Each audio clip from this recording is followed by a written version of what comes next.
Yeah, basically, as Robert, I think it was, as Robert said, this is what I'm actually talking about is the story. So a business case is effectively a storytelling with the numbers to back it up.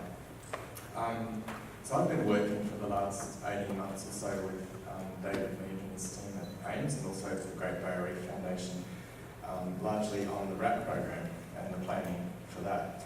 And my background, I'm a scientist, but I switched to careers and I worked I was a director in corporate finance at PricewaterhouseCoopers, and then the last almost 14 years or so I had my own business, and in that time I've written basically hundreds of grant applications and business cases. So that's the place I'm coming from. So when you think about the reef, a recent survey showed that most Australians believe that the value of the reef is in its environmental value, and they're not actually that concerned with the economic value of it. So it should be a no-brainer that the governments and the economy and the community wants to invest in reefs. But you actually have to tell the story, and when you're looking at governments, they have to make decisions based on an economic case and a business case. So why would you bother with a business case? So see that these are some of the reasons. So reef restoration is actually an emerging and really a growing industry. There's scarce resources in government and economy, so they need to be able to make decisions, funding medical research, etc. So that's what we're competing with here. We need to be able to speak the language of the funding bodies, whether they be crowdfunding or governments or venture capitalists. Reef R&D is not only risky like any R&D, but in some cases it can be long-term and very expensive. It's a crowded and contested space, as was discussed on Monday. And with transdisciplinary research like this, there's often multiple partners, and you need to be able to bring everything together in a written document. Basically, also we need to make a compelling case for some of these interventions, because many of them, some of them may not ever be deployed, and partly it depends on the social license to operate for some of them. But given that we've got a 1% climate change locked in, we need to start looking at options now and be prepared to move if needed. In short, a business case, like I said before, is telling a story, why a project should be undertaken, why anyone should invest in it, and why it's a worthy expenditure of public funds in particular. Basically, what you should be looking to do is make sure your project or proposal gets into the A pile so that it's not culled in the first review. Like, it's not rocket science or indeed reef science, but it is an important thing to do well, and your project will stand out if it's done well. So there could be a couple of different formats in this case, so you have a short document or a much larger one with some dependencies. So I'll be touching a little bit on the cost-benefit analysis component too in this discussion. There was a really neat article a couple of days ago by Adam and Ian, and showing just the progression of interventions on the reef. So you can see there's lots we can do, and we need to be able to put that story to funding bodies. And we've seen over the last couple of days various fantastic applications of science, and these are practical interventions on the reef.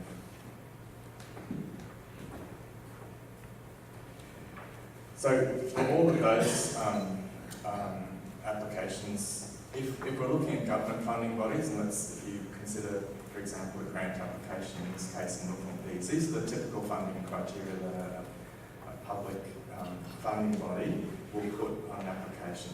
So we need to describe the social and economic benefit, the potential for it to go beyond the project and to create a legacy.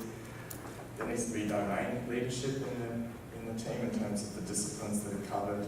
We need to have the best team nationally, and therefore it's more often a collaboration. You need to demonstrate that you had previous funding and you've met milestones before, and that's all about risk reduction.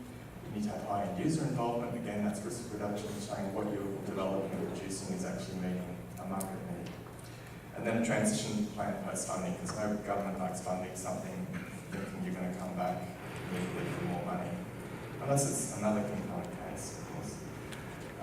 Just one example that we can look at that's met many of those criteria is the hotspot, moving from a tool that initially was looking at detecting and destroying the cots. It was very expensive. It used acoustic systems to navigate. So a really expensive product, but a fantastic innovation. And it had internal funds of around 180K.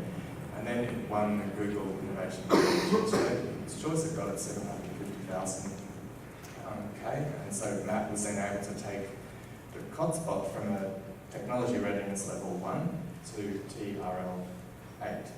And then it became the range bot, so it had many more applications and functions within it and more usability. It became much cheaper because they employed a vision-based system for navigation and also for the detection. And then it's also now able to sample, it's able to map known trajectories and repeat that mapping. And it's got applications beyond the Reef as well. And also it's got a machine learning component to it. So in order to take it to the next level, if we look at going to technology readiness level 9 and looking for applications beyond the Reef,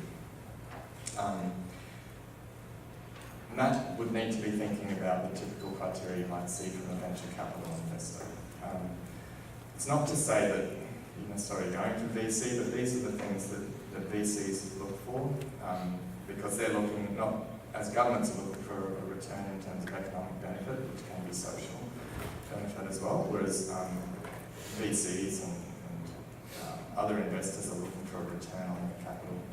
So these are the types of things that are sustainable competitive advantage, that you've got a very experienced management team to take it forward. That's not always the founder or the inventor leading it. That it's a large and growing target market, and that it's actually a defined segment of the market that you know you can meet the needs for. Previous investors, again, that's the same as getting a previous grant. You've got due diligence has been undertaken there. I'm on a panel called the Business Development Fund, an advanced Queensland panel, and we make equity investments into companies. And it's actually a passive fund, so a co-investor brings the deal to the table. So a lot of our risk is reduced in terms of making investment decisions because it's already got a previous investor who's bringing in and committing capital, and the BDF puts money in as a passive investment. So that's really important. Looking at customers, incredible partners, realistic exit strategies to make a return on investment, that it's focused on the market segment, as I mentioned before, and also that it's not a one-trick pony. You can see that hotspot has become now multiple applications, so it's moved beyond its initial single application. So what we can control in a business case, running a business case, are these types of things. I won't go through them all, but these are the things you can work on within your business case. And the last one there, I just put engage in the decision-making process. So that's an acknowledgement that some decisions are inherently political, and it's about ensuring that you're getting your story out there and that you're showing how important and compelling this work is. So there is a necessary, in almost any market, to engage in some level of with the decision-making process and authorities that are making those decisions. Looking at just a couple of aspects, so it's important to really define the problem well and then to articulate what the benefits are. So again, this is the storytelling. This is not necessarily numbers, but it's getting that story right. What really matters to the community and to the Reef. In terms of the project description, I'm starting to talk more about RAP here. So RAP is a portfolio of projects. It's not a single project, single technology. There's multiple things going on. It's a very busy space. There's lots of decisions to make. So we need to say, well, we need to have a mission statement, and we need to also think about how we define success within this portfolio. And those are just some examples. Are we going to lose the Reef at a lower rate? What are we looking to achieve? And we need to articulate that. I'm not going to go into any detail on this, but another way, because it's RAP is such a large and significant program, you may also look at technological analyses and assessments and techno-economic assessments of projects. And there's a really great example that Cedric Robert has prepared with colleagues at Ames and Boeing. And again, I'm not going to talk to this, but it shows that a detailed analysis of different competing technologies and showing how to make decisions, and it's a decision-making tool about investments of effort and resources into various technologies. But rarely would you need to go into that level of detail, of course, for a single project. But a cost-benefit analysis in one form or another is essential. And I say in one form or another because at one level, at the highest level, it's really just a scan. It's saying, well, this project's important, this is why it's important. And the target audience, if you're lucky, like in the Google Impact Challenge, I don't think they necessarily cared about the details of the project, but they looked at the team, they looked at the story and thought they're prepared to invest in it. And as Russell Goddard said from CSIRO, it doesn't pass the BARF test. So in terms of your CBA, is it done well enough with the right assumptions that an expert will look at it and go, yeah, I think that's fairly reasonable, that's where you want to write. In terms of the RAP program, we need to establish the framework for our analysis. So what do we actually want from the Reef? What are the objectives of the program? And I'll just talk about those four in the next slide. What can we actually think we can achieve and what can we afford to do? The first thing we're going to look at is the value and the cost drivers. So these four examples are things that we can look at, we can measure, and we can assess. And we need to ultimately assign a value to those. And then we need to look at the cost drivers. I mean, there's not a lot on that side, but it's an incredibly complex area. That's no data we can attest to. This is just looking at the possible values arising from the interventions, and so in some way or another we need to try and put a number on many or all of these things, and for some aspects we simply can't put a number on, and you can even attempt to, and that includes those ecosystem services, for example.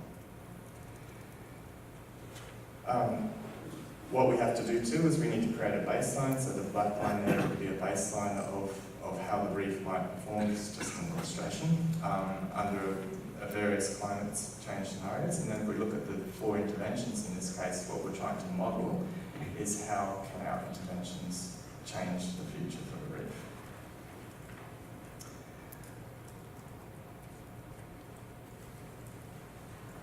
And then in terms of looking at our decision making, we need to go through this sort of process to make sure we're getting the story right and we're getting the analysis right. So I won't go into those, but ultimately we need to get to a point where we can actually commit to action, and there's a great degree of decision making involved in this process.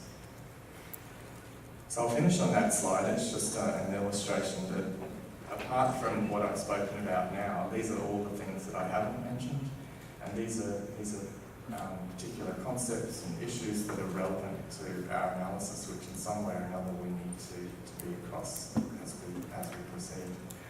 So it's kind of a scary ride to go down, and there's a lot of uncertainty around it, but as several speakers have said during the symposium, we need to actually get started and accept that uncertainty. Thank you, Patrick. Questions?